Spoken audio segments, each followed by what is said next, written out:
Selamat pagi Bapak Ibu Saudara sekalian. Mungkin saya asing pertama kali di sini bagi Bapak Ibu, tapi GKY Pluit tidak asing bagi saya. Karena saya dibesarkan berjemaat di GKY Pluit ketika saya remaja dulu dengan wajah-wajah pengurus yang lama ya.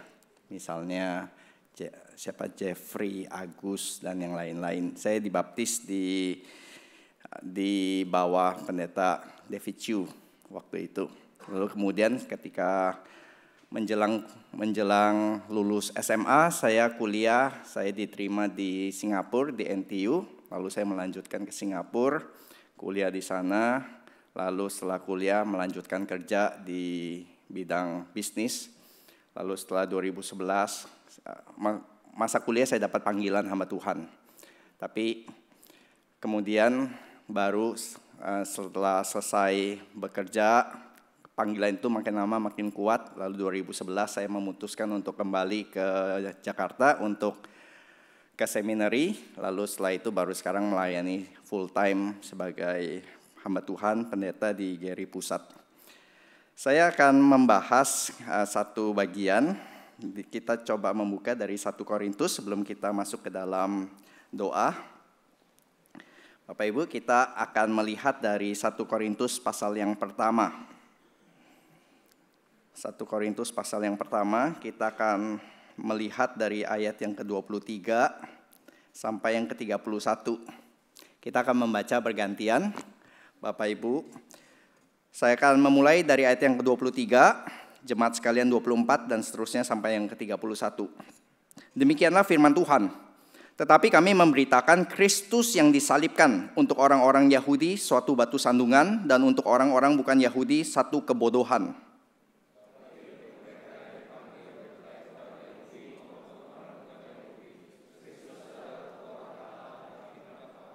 Sebab yang bodoh dari Allah lebih besar hikmatnya daripada manusia, dan yang lemah dari Allah lebih kuat daripada manusia.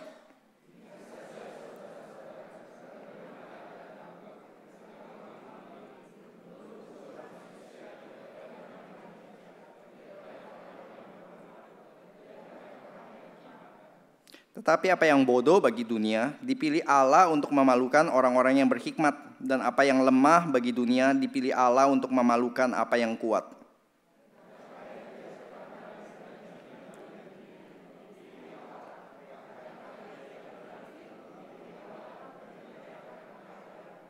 Supaya jangan ada seorang manusia pun yang memegahkan dirinya di hadapan Allah.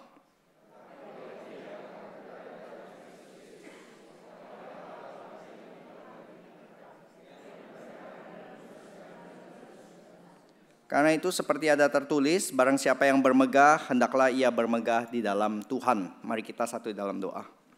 Bapa di dalam surga, kami bersyukur ya Tuhan, kami boleh hadir di tempat ini, kami boleh dipilih oleh Tuhan, kami boleh diselamatkan, kami boleh dikumpulkan, kami boleh diberikan kesempatan untuk melayani bersama-sama.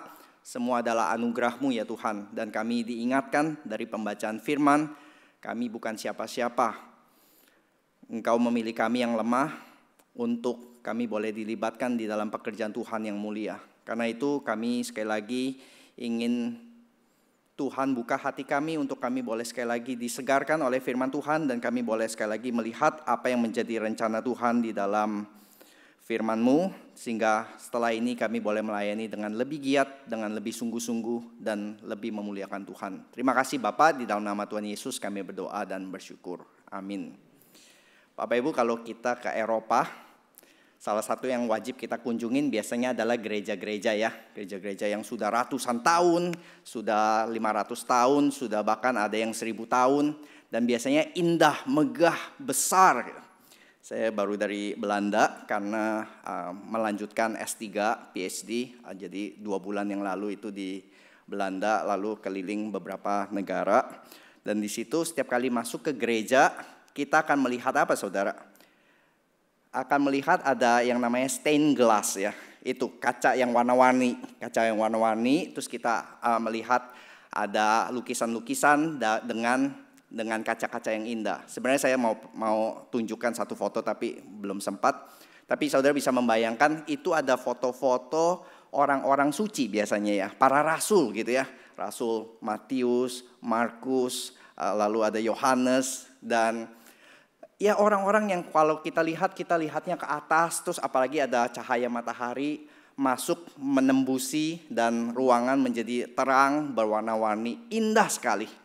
Dan kita seringkali melihat pelayan rasul, 12 rasul seperti demikian. Orang-orang yang hebat, orang-orang yang sempurna, orang-orang yang dipakai Tuhan luar biasa. Tapi saudara, kalau saudara nanti membaca Alkitab dan saudara tadi sudah dikatakan sedang membahas eksposisi Markus, kita setiap kali membahas eksposisi Injil, kita akan menemukan gambaran 12 rasul yang ternyata mereka orang yang sangat-sangat biasa. Seperti kita, ada si Petrus yang ngomong dulu baru mikir. Ada di sini orang-orang sanguin seperti saya, seperti Bapak Ibu yang sanguin yang seringkali ngomong dulu terus baru mikir, iya kayaknya salah ya tadi ya. Ada orang-orang seperti Thomas yang selalu ragu-ragu. Ada juga seperti Yohanes yang masih muda dan ketika satu saat Yesus dengan murid-murid berjalan lalu ditolak di satu desa di Samaria lalu berkata, Tuhan maukah aku minta supaya api dari surga turun membasmi mereka semua? Sumbu pendek ya saudara. Jadi ini semua orang-orang yang ya karakternya bermasalah. Tapi Tuhan pakai siapa? Pakai mereka. Maka dari itu kita akan melihat di sini ya, ordinary people. Judul kita hari ini no ordinary ministry ya. Tapi Tuhan pakai siapa saudara untuk menggenapi extraordinary ministry tersebut? Memakai orang-orang yang sangat-sangat ordinary, sangat-sangat biasa. Ordinary people with extraordinary calling. Maka saudara kita lihat ya strategi Yesus itu sangat berlawanan dengan strategi dunia. Saudara di sini yang punya company, yang punya perusahaan ketika saudara akan memilih general manager atau direktur atau manager, saudara akan pilih orang yang punya kualifikasi. Saudara akan terima banyak resume kan? Saudara akan pilih resume-resume yang mana? Resume yang mentereng. Wih, lulusan Harvard, lulusan MIT. Oh, boleh ini. Ini lulusan Universitas UTJ, Universitas tidak jelas di Bekasi mana gitu. Saudara akan pilih? Enggak akan saudara ya. Kita akan pilih orang-orang yang punya kualifikasi sesuai dengan yang kita inginkan. Tapi strategi Yesus ketika dia memilih 12 rasul adalah ketika dia tahu sebentar lagi waktunya akan selesai. Dia mencapai popularitas tinggi sekali, banyak sekali, tapi ya bergesekan dengan banyak pemimpin agama. Lalu dia sadar pemimpin-pemimpin agama sudah berkomplot akan membunuh dia. Maka Yesus mengambil keputusan untuk segera memanggil murid-murid yang akan melanjutkan pekerjaannya setelah dia selesai di kayu salib. Dan siapa yang dipilih? Yang dipilih bukan ahli-ahli Taurat yang hafal Taurat, bukan juga imam-imam yang sudah punya pelayanan bertahun-tahun di Bait Allah. Bukan orang-orang pandai, scholar di Yerusalem. Yang dipanggil sebagian besar adalah nelayan-nelayan di Galilea, di Udik. Dan masa depan gereja saudara, semuanya akan bergantung kepada 12 orang yang lowly ini, yang rendah seperti ini.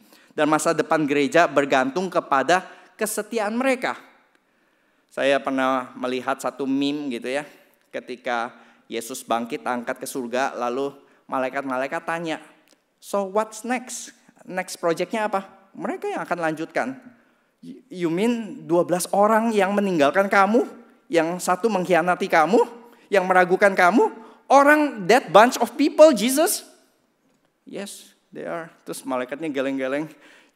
Sure you don't have plan B? Yakin kamu gak ada plan B Tuhan? No. They are my plan A, my only plan.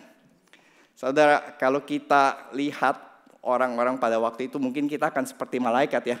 Come on Jesus, you must be joking. You are not serious, right? Mempercayakan seluruh masa depan kerajaan Allah kepada 12 orang ini. Yang mengalami banyak kegagalan yang ya bukan hanya biasa-biasa saja. Tapi juga penuh dengan masalah.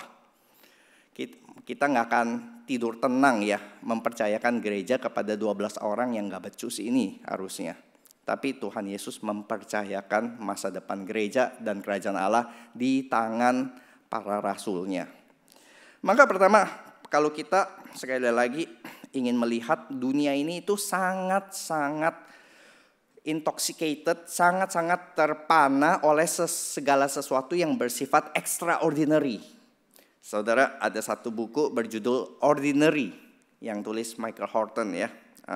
Dia berkata demikian, radical, revolutionary, transformative, impactful, life-changing, the next big thing, explosive, breakthrough.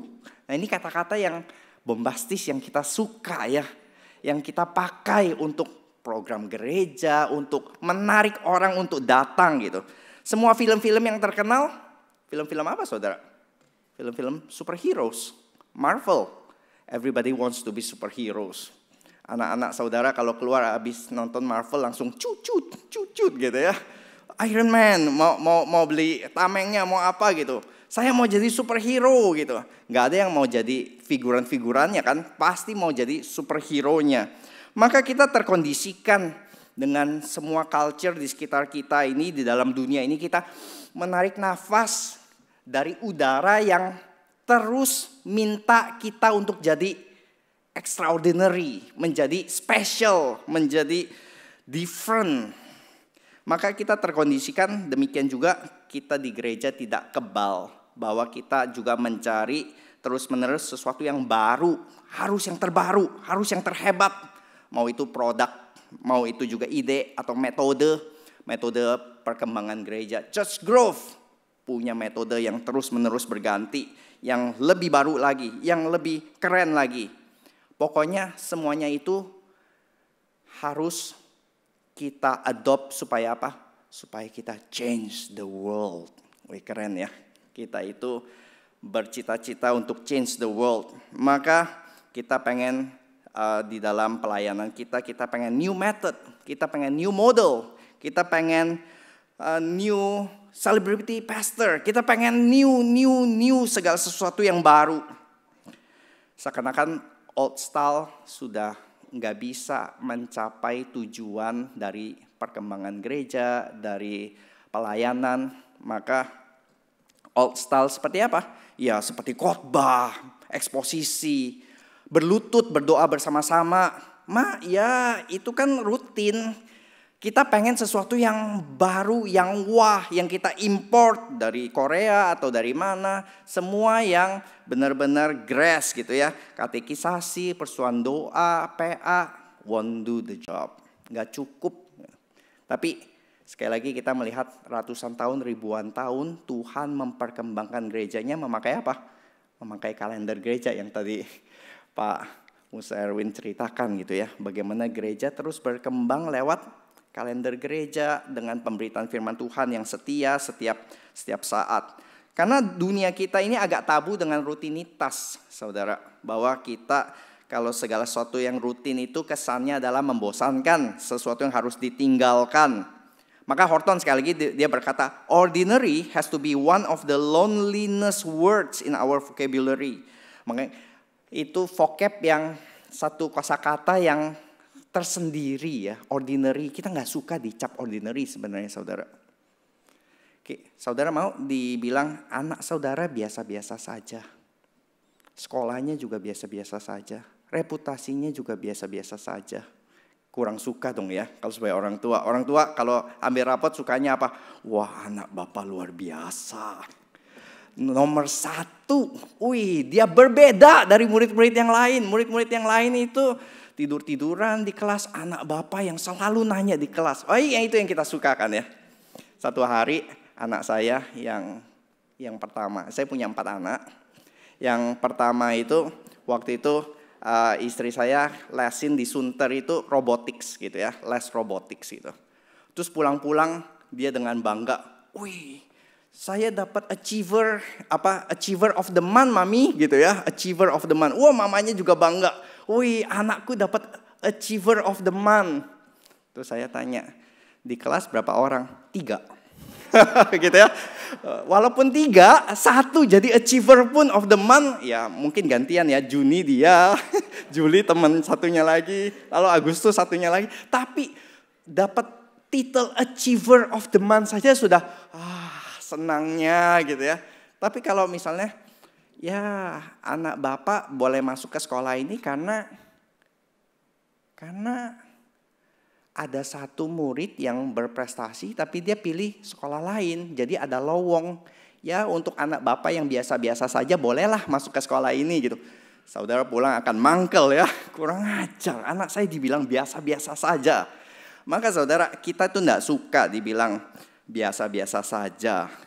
Maka kita berharap apa? Kita berharap ya hidup kita ini harus special, harus different, harus make a legacy, harus membuat impactful gitu ya. Maka di sini sulit ya menerima tantangan to be ordinary. Maka sekarang saya mau coba kita mulai dulu dengan what's wrong with being ordinary? Apa salahnya ya dengan menjadi ordinary? Ordinary doesn't mean mediocre. Artinya adalah menjadi biasa itu bukan berarti biasa-biasa saja atau tengah-tengah, atau bukan berarti itu kita panggilan untuk tidak mengerjakan sesuatu atau mengerjakan dengan lebih rendah, tapi adalah ini definisi yang lebih tepat. To be ordinary is to invest in things that we often give up on when we don't see an immediate return. Menjadi ordinary adalah kita berani invest untuk hal-hal yang kita seringkali give up, kita seringkali menyerah waktu kita nggak lihat returnnya immediate, cepat gitu ya. Tapi justru pertumbuhan gereja, karakter, itu adalah hal-hal yang nggak bisa diburu-buru saudara. Sesuatu yang harus berjalan dengan rutinitas terus menerus. Saya minggu lalu baru selesai maraton di Maybank Marathon di Bali.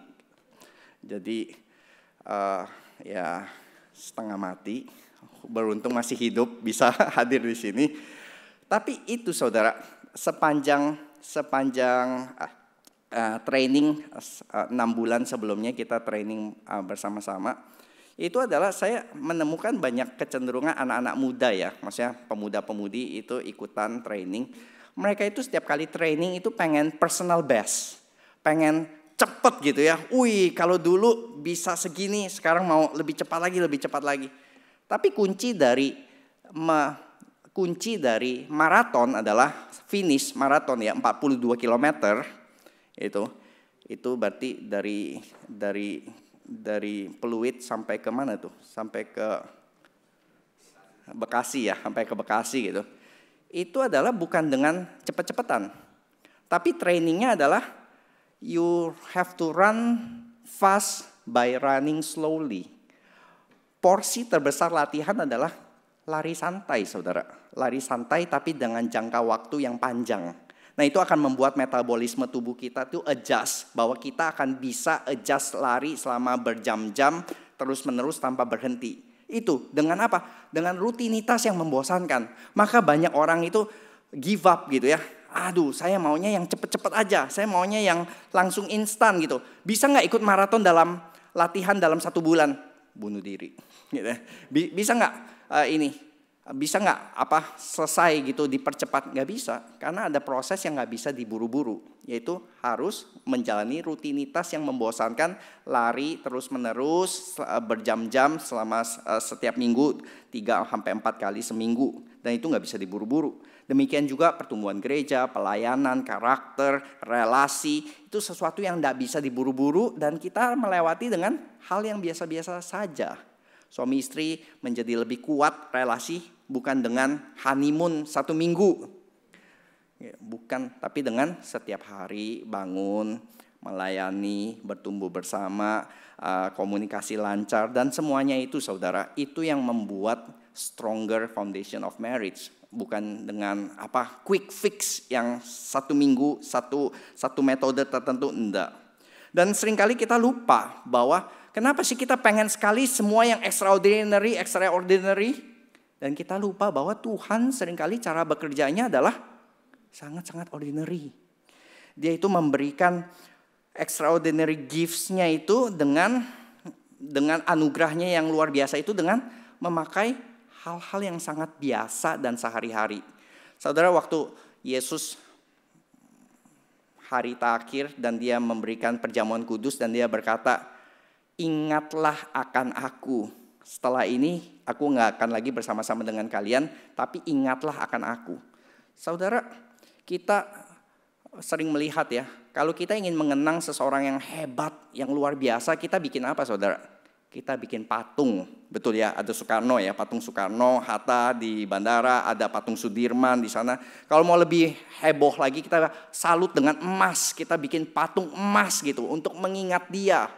Kita mengingat jasa-jasa pahlawan kita dengan hormat bendera. Tapi Yesus ingin diingat dengan apa saudara?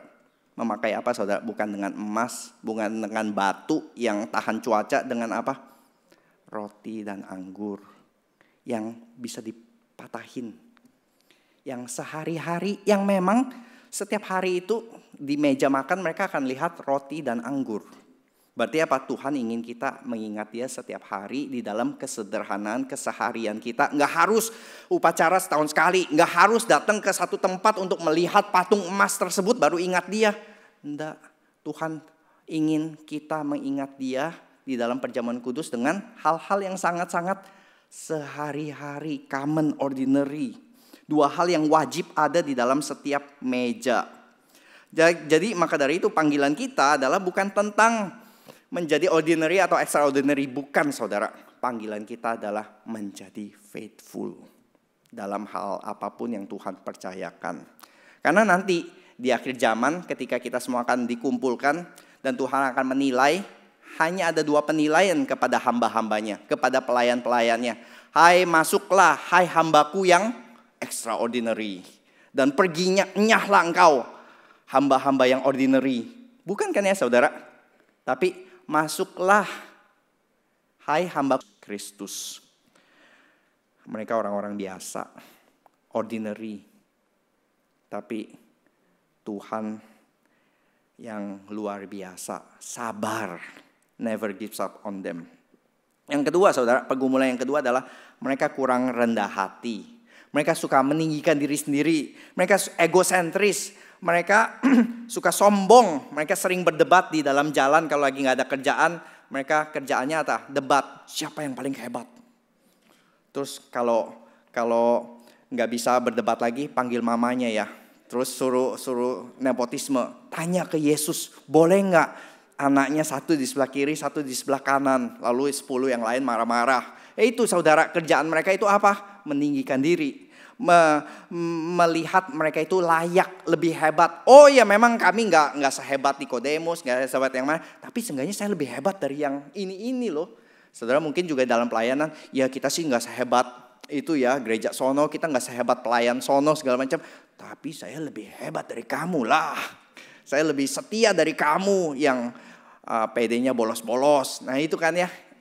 Sering banget saudara, ini yang terjadi juga dengan para rasul gitu. Mereka sering berdebat tentang siapa yang lebih hebat. Dan yang lebih merusak gereja kemungkinan besar bukan musuh di luar saudara, tapi pelayan di dalam yang merasa diri hebat, merasa diri membantu Tuhan, berkontribusi besar daripada belajar dan melayani. Banyak dari kita mulai seperti Raja Saul. Saul ketika dipilih oleh Samuel, oh saya bukan siapa-siapa, saya dari suku Benyamin, saya dari klan yang kecil, oh saya nggak layak jadi raja segala macam, nggak bisa. Tapi setelah dia jadi raja saudara, dan ketika nanti dia mendengar puji-pujian, oh Saul membunuh ribu-ribu tapi Daud berlaksa-laksa, dia bilang nggak boleh aja raja lain, maka menjadi ancaman bagi kerajaan saya adalah Daud. Daud harus dimusnahkan semuanya. Jadi mulai dari perasaan tidak layak menjadi perasaan saya satu-satunya yang layak jadi raja. Tuhan pilih Daud, dia tidak layak, saya yang layak. Menjaga perasaan diri tidak layak, ini yang paling sulit dijaga saudara. Menjaga hati, merasa diri tidak layak. Karena apa? Karena semakin kita berpengalaman, Semakin kita punya jam terbang, semakin kita punya achievement, semakin merasa diri layak dan nanti sedikit demi sedikit kita mulai mencuri kemuliaan Allah. Maka pelayanan yang sering kali justru visible, ini yang justru paling berbahaya. Saudara mendoakan hamba-hamba Tuhan, Tuhan mendoakan juga orang-orang yang melayani di mimbar, musik, performance segala macam, karena kita bisa sangat tidak sadar mencuri kemuliaan Tuhan. Dan bagaimana Yesus mengatasi kesombongan mereka? Tuhan Yesus nggak bilang, lu ini siapa? Ingat ya, jangan seperti kacang lupa kulitnya. Tapi Tuhan Yesus bilang apa? Oh, kamu mau rebut-rebutan jadi paling besar. Saya kasih kamu contoh model bagaimana yang paling besar melayani. Dia mengambil kain, handuk, dan dia berlutut, dia mencuci, membasuh kaki murid-muridnya. Dia tidak looking down on them. Dia tidak merendahkan mereka. Tapi justru dengan apa? Dia mengajar mereka dengan merendahkan dirinya dan melayani mereka. Yang ketiga, saudara, mereka kurang percaya. Dalam Injil Matius 4 kali Yesus berkata kepada mereka, hai kamu yang kurang percaya. Di Markus 16 ayat 14, ia mencela ketidakpercayaan mereka dan kedegilan hati mereka. Mereka memang 12 rasul digambarkan sebagai 12 suku Israel di perjanjian lama yang gagal, yang degil hati, yang tegar tengkuk. Ternyata yang baru ini pun nggak jauh beda tegar tengkuknya, degil hatinya dari 12 Bani Israel. Bahkan setelah Yesus bangkit pun ketidakpercayaan murid-murid diwakilkan oleh si Thomas ya. Si Thomas si peragu katanya ya, the doubting Thomas.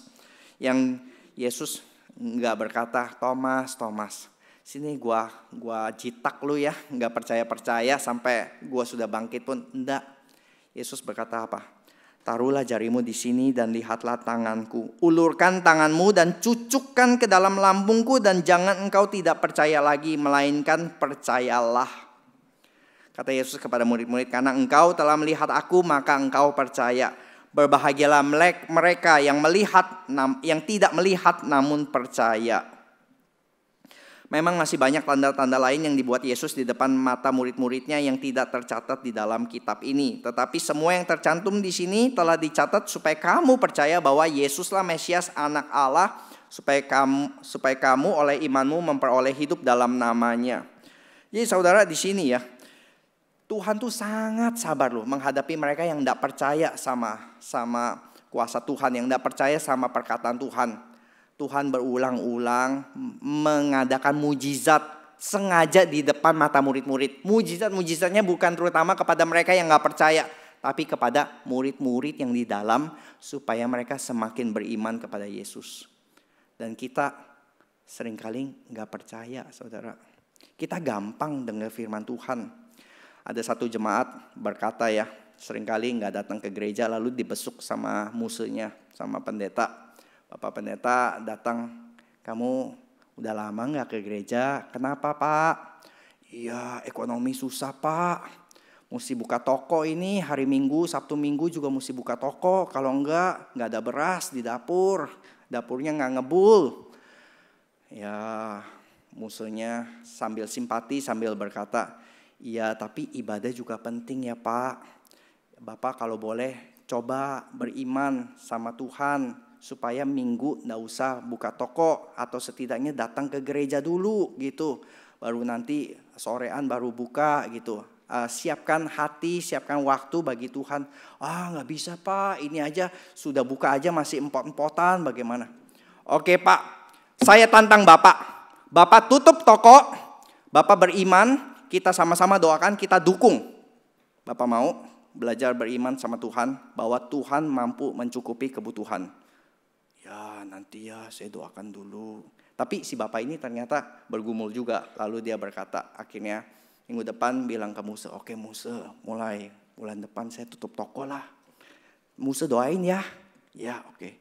Sebulan 2 bulan bukan hanya menurun tapi Tuhan tambahkan omsetnya. Tuhan tambahkan semuanya.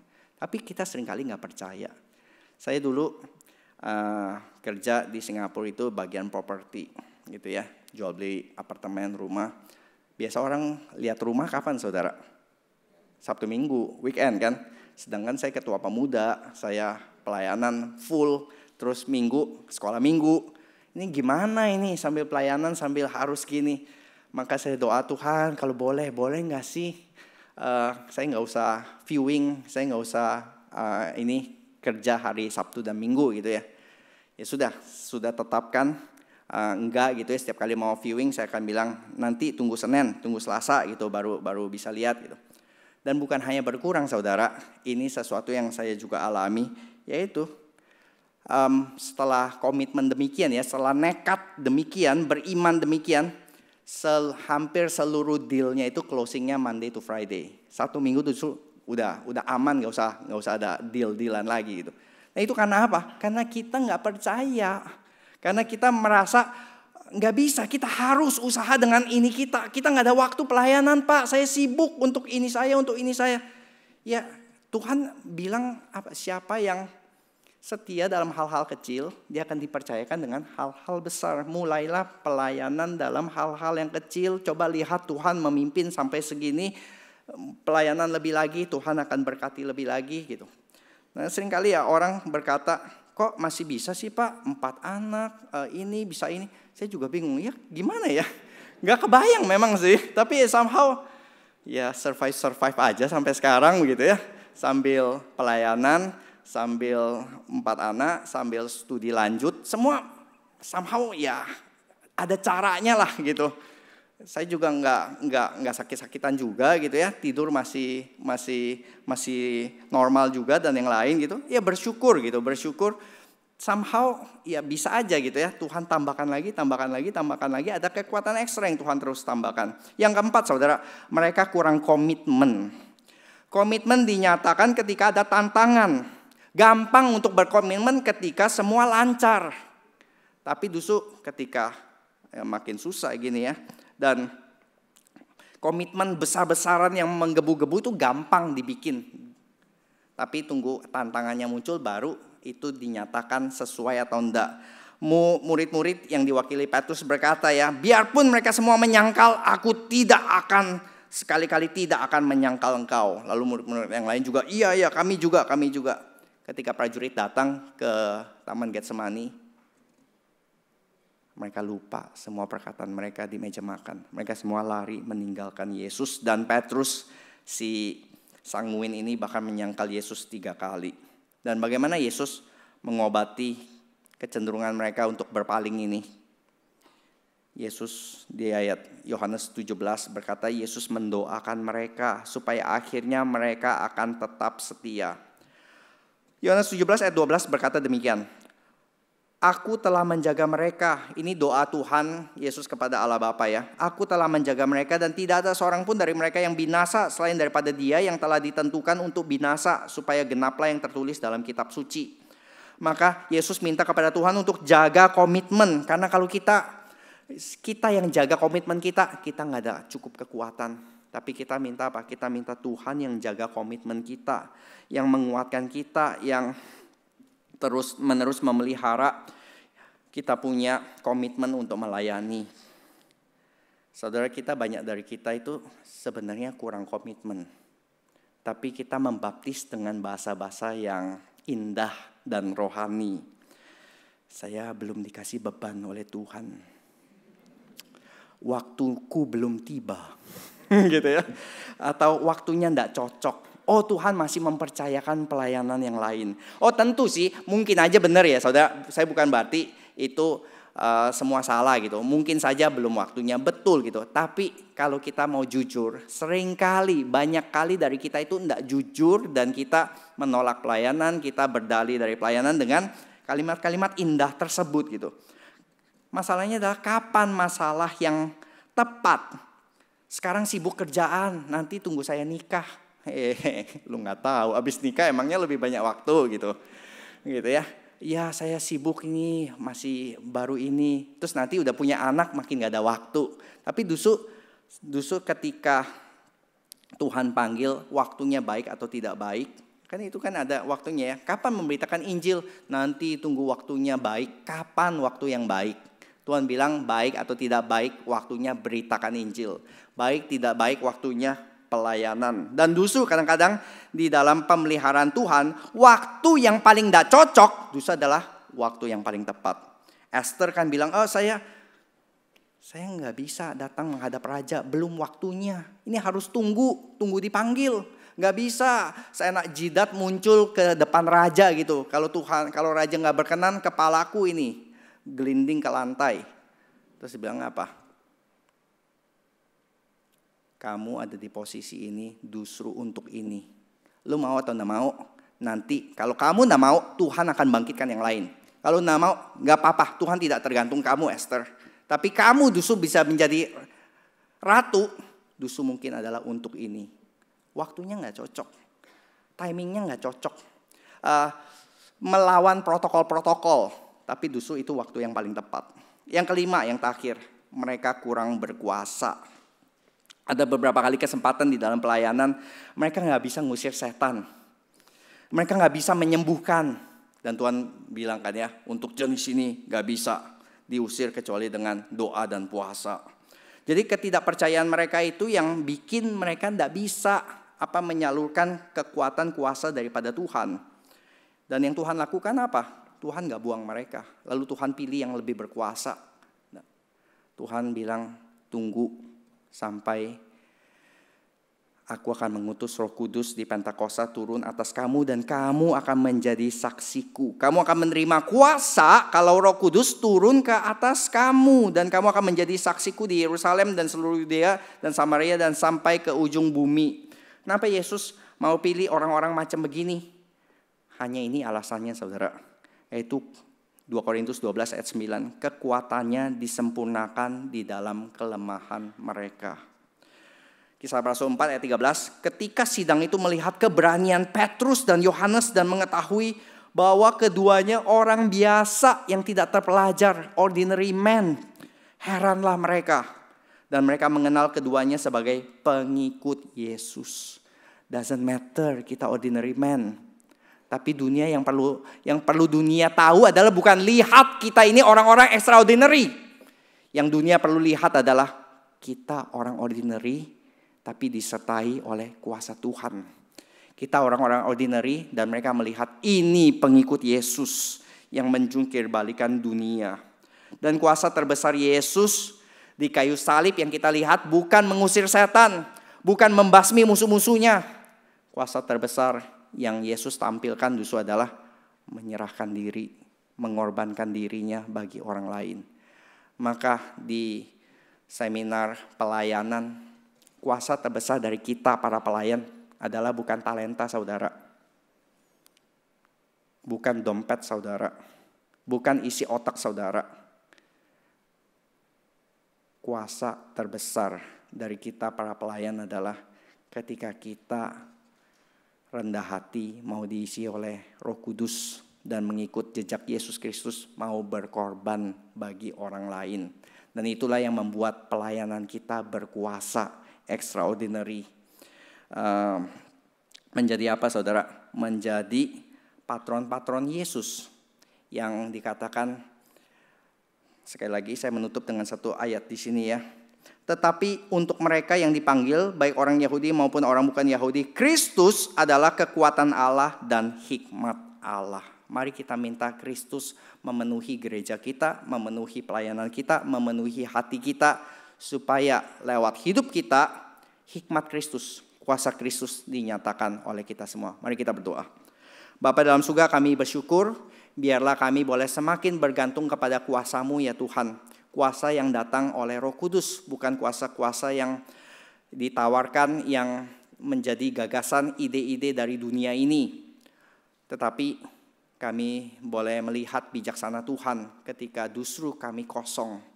Kami justru menjadi penuh oleh Roh Kudus. Dan Tuhan pakai setiap pelayan yang Tuhan sudah boleh berikan kesempatan, Tuhan boleh berikan anugerah, agar kami semua boleh melayani di dalam segala keterbatasan kami, di dalam segala kelemahan kami. Tapi justru lewat semuanya itu, kuasa Tuhan, kemuliaan Tuhan semakin berkilau, semakin memancar. Dan dunia melihat kesaksian bukan karena kami hebat, bukan karena kami powerful, tapi justru karena kami weak, kami lemah, dan kami diberikan kekuatan oleh Roh Kudus untuk terus mengikut Kristus dengan setia. Di dalam nama Tuhan Yesus kami berdoa dan bersyukur. Amin.